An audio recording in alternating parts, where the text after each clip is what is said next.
Welcome to Extreme Makeover. My name is Allison Crabtree, and I'm a Doctor of Nursing Practice student at Jacksonville State University.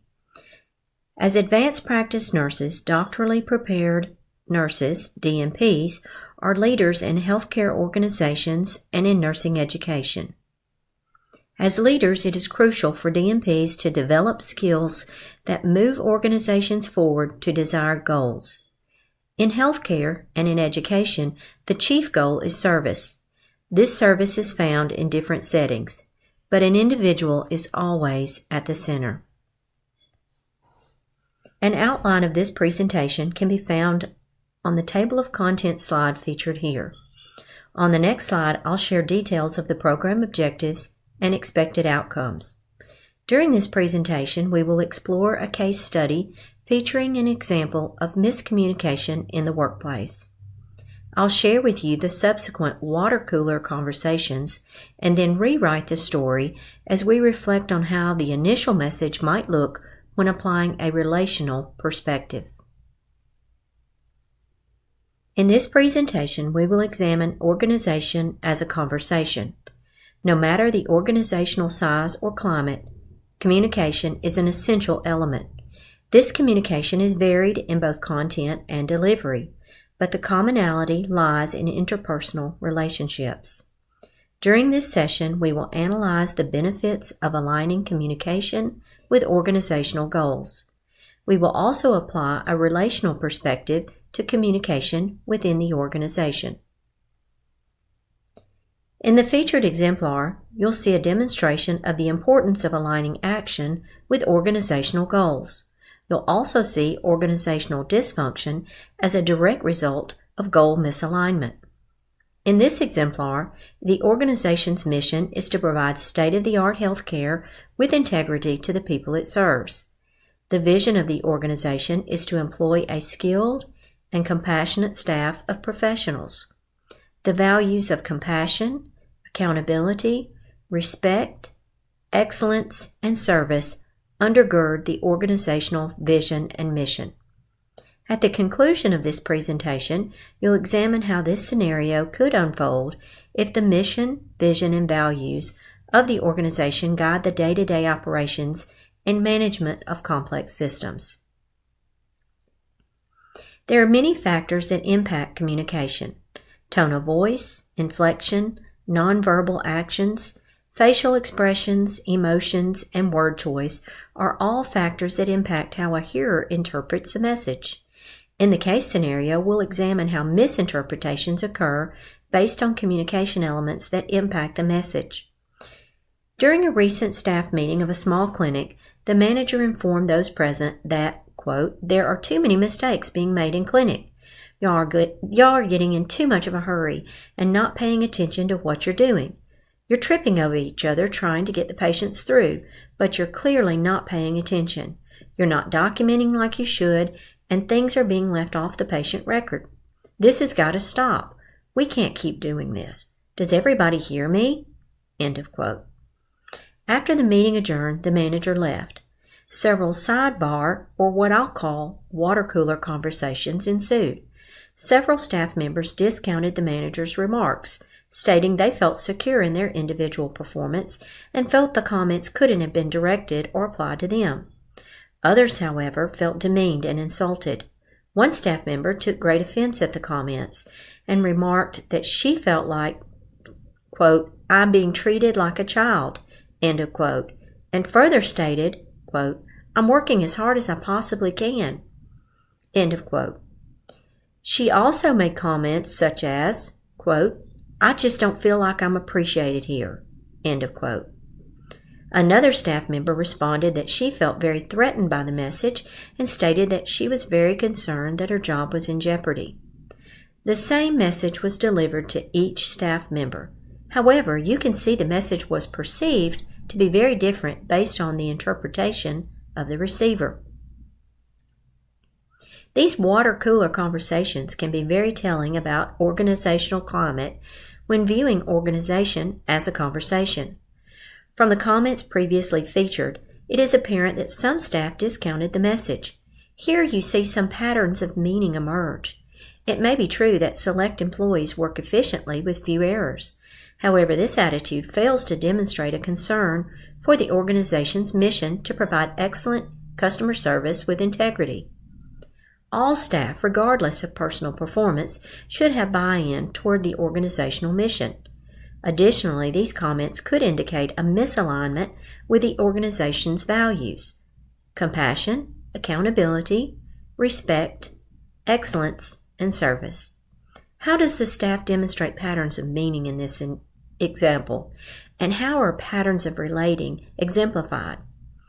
The top performing staff members may be efficiency-driven, choosing tasks over people. Leaders who employ this efficiency view see the organization as a machine, a process that can be automated. In healthcare, it's critical to acknowledge that organizations are made up of people, not processes, and it is the work of these people to help and heal other people. The people we help includes patients and co-workers. In an efficiency-driven view, the organization appears cold, impersonal, and individuals could feel isolated. We see this demonstrated in the comments from the staff member who expressed that she felt demeaned and insulted. It is apparent that one staff member internalized the manager's message and felt singled out as if the identified problems were solely hers. She stated, quote, "I'm working as hard as I can," end of quote, and expressed feelings of feeling unappreciated. Another staff member expressed her concern about job security. She too experienced some of the negative impacts of failing to see people over processes. These collective comments demonstrate how the efficiency-driven view can leave the organizational members feeling cold, impersonal, and isolated. It should also be noted that the manager's original message could reflect viewing patients as numbers more than a person. Some staff members may erroneously adopt this mindset when encouraged to move faster but with more efficiency. Again, the message could be easily misinterpreted. These ways of talking, listening, and being emerge as patterns. You also see patterns of meaning emerge. Meaning for the staff members arose out of the experience. In this case, the delivery and context in a staff meeting. Meaning is created in response to gestures. The delivery of this message was perceived to be clouded in gestures of disappointment, shame, and ridicule. We can see the manager missed an opportunity to use language as a method of inspiring the team members. One way this conversation could have looked would be seen in the manager using the platform of the staff meeting to reinforce the organization's mission. The manager could have carefully selected language to remind the staff of their individual roles in contributing to the organization's primary goal. In this organization, the chief goal is to provide excellent customer service with integrity. The manager might have said something like, quote, "Remember that the customer is our patient, as well as all the staff in our office," end of quote. The organization's mission to provide healthcare services with integrity should be the driving force of all proposed changes. Aligning the language chosen for the staff meeting with this goal reflects the role of a relational leader. The relational leader takes advantage of opportunities to link interpersonal relationships with the organization's values as fuel for change. The small goal of increasing efficiency while decreasing errors reflects the larger goal. By taking a team approach, the leader could have inspired the staff rather than leave some members feeling isolated and others detached. A relational leader uses ways of talking to reinforce and stabilize the culture. This is accomplished by paying attention to and discerning the most appropriate patterns for the given situation. The relational leader uses power to enable others. The staff members could have been empowered during this meeting to find new and creative ways of dealing with an overbooked, hectic clinic environment that is apparently prone to errors. Power within the organization can be used as a means of inclusion or exclusion. The relational leader understands that relationships are key to cooperative patterns of relating. Given what we've learned about relational leading, let's evaluate how the original conversation might look after an extreme makeover. In the extreme makeover, you'll see the manager planning the use of language to reinforce organizational goals. Intentionality is displayed in listening to the members. In a relational approach, the manager seeks input from the team to address the identified challenge. The team uses communication as a form of collaboration. Mindfulness allows the team to be present in the moment and energizes the group to speak, listen, and show up in the conversation. The leader and the team use creativity as a form of improvisation. The relational leader empowers the team in finding new approaches to existing processes. These ways of talking, using communication as an organization, are used to enliven the team. The team is now prepared to reevaluate the proposed changes as innovation is tested and refined. For reference, I'll once again share the original message. Quote, "There are too many mistakes being made in the clinic. Y'all are getting in too much of a hurry and not paying attention. You're tripping over each other, trying to get the patients through, but you're clearly not paying attention. This has got to stop. We can't keep doing this. Does everybody hear me?" End of quote. After the makeover, the message could look something like this. Thank you all for your contributions toward our organizational goal of providing excellent customer service.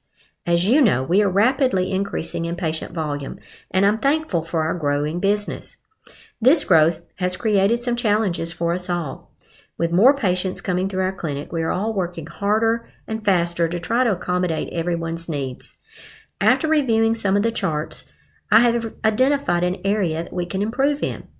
Some of the charts I've reviewed have missing documentation. I realize you have many different roles and responsibilities, but I'd like to take a few minutes to brainstorm some ideas of how we can continue to deliver high-quality customer service while decreasing the opportunities for errors that I've identified. What are some of your ideas? End of quote. At this point, the leader would engage the staff to answer this question. Other questions the relational leader could pose next are, what are some areas you feel we excel in? How can we replicate that for this challenge? Would anyone like to be a champion for these ideas?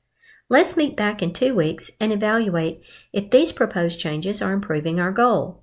Thank you all for your ideas and contributions. You are all valuable members of our team. The Extreme Makeover showcased how conversation can transform an organization. Engaging the team to contribute, pointing them back to the organizational goals, and using the organizational values as a framework drives new ideas and perspectives. These new patterns bring value to the organization and to each individual member. With continued conversations, a capacity or habitual way of talking emerges. Team members become innovators. Skill develops with time, and these innovators build and maintain trusting relationships within the organization. With trust comes a sense of security. In this exemplar, we examine the flaws of the efficiency view, seeing processes over people. We evaluated the benefits of relational leadership traits. By valuing people over processes and using communication as a change agent, workplaces are rehumanized. The invitation to become vulnerable creates an atmosphere where team members are free to move from a process mentality to viewing the organization as a conversation. In these organizations, each member has a voice in the conversation. These water cooler conversations can be very telling about the organizational climate. I hope you enjoyed this presentation and this extreme makeover. From the comments we previously featured, we can see that there was originally a misalignment with the organizational's values. After the makeover, we can see how viewing organization as a conversation can be a powerful format for change or innovation. On this slide, you will see the reference, and I would thank you again for your participation and your time in listening to this extreme makeover.